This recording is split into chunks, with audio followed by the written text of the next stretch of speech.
Olha, por uma série de andamentos e processos, muitas vezes as pessoas fazem depósito no Poder Judiciário.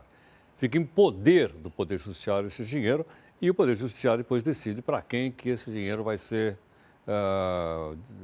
devolvido. Ou para as partes que estão brigando, ou às vezes para o próprio Estado. O advogado Marcelo Gatti Lobo, doutor Marcelo, está aqui conosco, ele que é presidente da Comissão de Precatórios da OAB São Paulo. Doutor Marcelo, boa noite, muito obrigado pela gentileza. Boa noite, Herói. Prazer em conhecê-lo, bem-vindo, Marcelo. Muito obrigado. Marcelo, me diz o seguinte, até recentemente, essa grana toda que está depositada no Poder Judiciário, ela ficava paradinha lá, já era utilizada pelos governos, como é que era? Esse dinheiro fica a critério e à disposição dos bancos. No caso, o Banco do Brasil e Caixa Econômica. Eles utilizavam esse dinheiro, emprestando para a população de uma forma geral, cheque especial, cartão de crédito, e remuneravam o Poder Judiciário apenas com a taxa de poupança. Ou seja, era um dinheiro que estava mais beneficiando o sistema financeiro, os bancos, do que propriamente o judiciário e principalmente as partes que ali litigam em juízo. Bom, e aí o que é que mudou? Os governadores puseram a mão nessa grana aí ou não? Mais ou menos. Hoje nós temos uma situação que era muito boa e que provavelmente está sendo desvirtuada. Ao mesmo passo que existe esse dinheiro lá que está parado, rendendo, como eu falei, poupança e servindo para pagar cheque especial para banco, você tinha os credores de precatórios, isso no Brasil inteiro, São Paulo, município, os outros estados, em que ganharam na justiça, tiveram seus direitos reconhecidos e que há anos esperam lá para receber, muitas vezes, uma parcela super pequena de uma indenização ou por morte ou por uma desapropriação. Surgiu-se, então, a ideia de usar parte desse dinheiro para que os próprios estados e os municípios financiassem a diferença que eles precisavam para quitar todos os precatórios.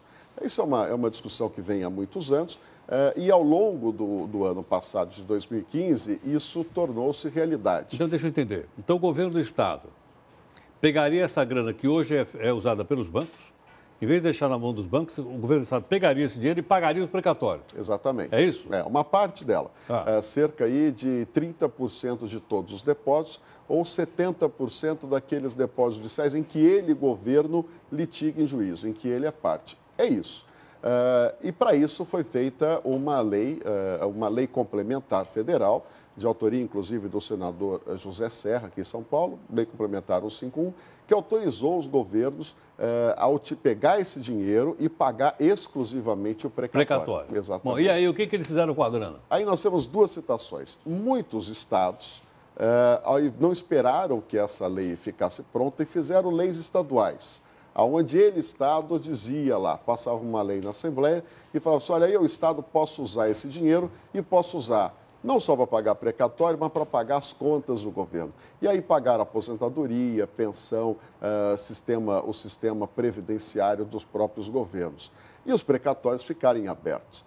Ou no caso de São Paulo, por exemplo, que o governador pegou efetivamente esse dinheiro no final do ano passado, mas não pagou, não depositou esse dinheiro como pagamento dos precatórios. Ele já tinha pago ao longo do exercício anterior uma determinada quantia, esse recurso viria para ser suplementado e assim facilitar o pagamento do governo e quitar todos os precatórios em 5 anos. Essa é a parte boa. No entanto, o que nós estamos visualizando, e isso aconteceu no Rio de Janeiro, Minas Gerais, Rio Grande do Sul, São Paulo, nós estamos ainda confirmando essa informação, é que eles estão pegando uma boa ideia, mas usando para pagar o custeio da máquina administrativa. Em outras palavras, os governos que fazem isso estão se endividando. Estão dando uma pedalada. Usando os termos. Estão dando uma pedalada. Estão dando uma pedalada. Estão pegando o dinheiro que era para pagar precatório e estão usando para outra coisa. Porque uma hora o governo do Estado vai ter que devolver essa grana. E aí teria que devolver duas granas. A grana do precatório que ele não pagou. E a grana desse depósito. Que ele pegou para custear a máquina. Exatamente, nós já tivemos isso no passado, Heródoto. Da Constituição de 88, foi dada aos devedores a possibilidade de financiar esse pagamento dos precatórios em 8 anos. E para aqueles governos, para aquelas administrações que não tinham dinheiro para isso, a Constituição autorizava a emissão de títulos da dívida. E o que aconteceu, ficou muito famoso na época como escândalo dos precatórios, é que os governantes pegavam os títulos, emitiam os títulos, vendiam os títulos, pegavam o dinheiro e pagavam para outra coisa, mas não pagavam precatório. Então, ou seja, nós estamos agora, eu diria, precisando de um freio de arrumação. Organizar essa legislação estadual que foi feita de forma assoberbada, de forma absolutamente descontrolada. Há questionamentos dela no Supremo Tribunal Federal, o Supremo ainda não finalizou esse julgamento, mas também naqueles casos em que a possibilidade de utilização dos depósitos judiciais for efetivamente auxiliar na quitação da dívida judicial dos estados, isso é muito bom. Isso é muito bom. Como o assunto é um pouco complexo, queria que você respondesse também aqui a pergunta do nosso internauta, tudo bem? Sem dúvida, prazer. Pois não, Bárbara. Boa noite, doutor Olá, Marcelo. A pergunta é do Dorival Carvalho, de Ponta Porã, Mato Grosso do Sul. Ele diz assim: qual o risco de, uma vez ganha a ação, a pessoa física ou jurídica ficar sem receber o dinheiro referente à causa ganha? Aí nós precisaríamos saber se ele está se referindo a uma ação do governo do estado dele, ou federal ou de outros estados. Porque cada legislação, nessa altura do campeonato, fez uma previsão de forma distinta uma da outra. Mas eu diria o seguinte, se for com base na lei complementar de autoria do José Serra, o 151, dificilmente ele terá algum risco de recebimento, porque foi autorizado apenas o levantamento de 70% dos recursos e para pagamento exclusivo de precatório. Então, aqueles 30% que sobram é suficiente para o pagamento da totalidade da dívida. Agora, se for ainda num caso que nós estamos discutindo, que é uma emenda constitucional de todos os depósitos judiciais, isso cairia para 40%, não seria nem 70%, seria 40%. Então, o risco seria mais baixo. O problema estaria no momento em que o Estado pega esse dinheiro, mas não paga nem o precatório e não paga nem a própria ação judicial, porque daí ele vai ficar com duas dívidas dentro do Poder Judiciário. Uma situação complicada. Bom, a gente vai continuar a nossa conversa aqui um instantinho. Peço que você fique um pouco mais conosco aqui no portal. À vontade. Tudo bem? O advogado Marcelo Gatti Lobo, presidente da Comissão de Precatórios da OAB, está aqui conosco.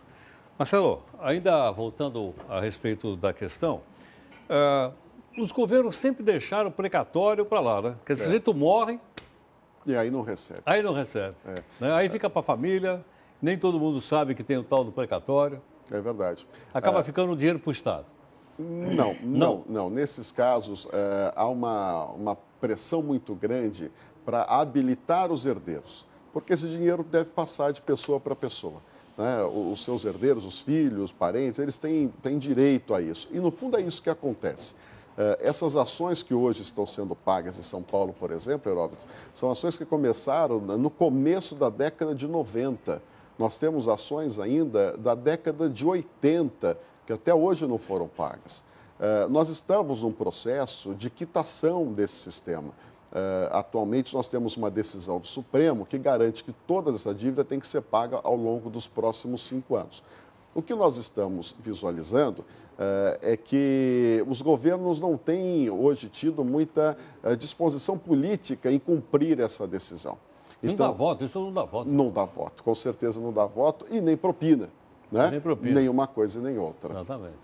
Então, hoje nós temos esse grande trabalho, que é convencer o Supremo Tribunal Federal a manter, a preservar essa decisão que foi proferida na metade do ano passado e a limitar esses abusos, esses recursos que eventualmente venham a ser obtidos, esses recursos extras pelos estados, pelos governos, para quitar precatórios, têm que ser efetivamente utilizados para isso. Agora, se ele já utilizou em outra coisa, o que ele vai fazer? Ele vai ter que devolver esse dinheiro?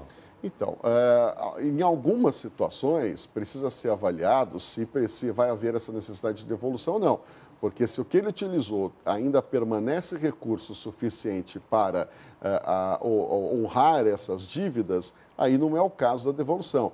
Mas, por exemplo, nós temos justiça que no Rio de Janeiro foi usado 96% desses recursos, desses depósitos judiciais. E esse dinheiro não foi todo pago para precatório, foi pago, por exemplo, no financiamento do sistema de previdência dos servidores do Rio de Janeiro. Então, lá, muito provavelmente, nós teremos um problema sério. Aqui em São Paulo, o que nós precisamos é efetivar o pagamento daquilo que o governo já vinha pagando ao longo do ano passado e acrescentar desse recurso que ele levantou, que é 1 bilhão e 400 milhões o governo do Estado de São Paulo levantou no final do exercício passado. Obrigado pela gentileza. Muito obrigado, eu que Ficou bem agradeço. claro, viu? Muito obrigado. Ficou bastante didático, é um assunto, vamos dizer assim, um pouco árido, né? Sem dúvida. Você explicou para a gente de uma Mas maneira... você é o professor, Não, você que não, ensina eu. muito bem aí para todos os telespectadores. Obrigado. Muito obrigado. Obrigado. Um abraço. Bom, está aí, portanto, então, mais uma explicação para que a gente possa acompanhar aqui com o doutor Marcelo Lobo, né? Poder entender uma questão bastante importante e outras que outros convidados irão aqui para fazer isso. Daqui a pouquinho a gente volta, então, e vamos falar das Coreias. Já já.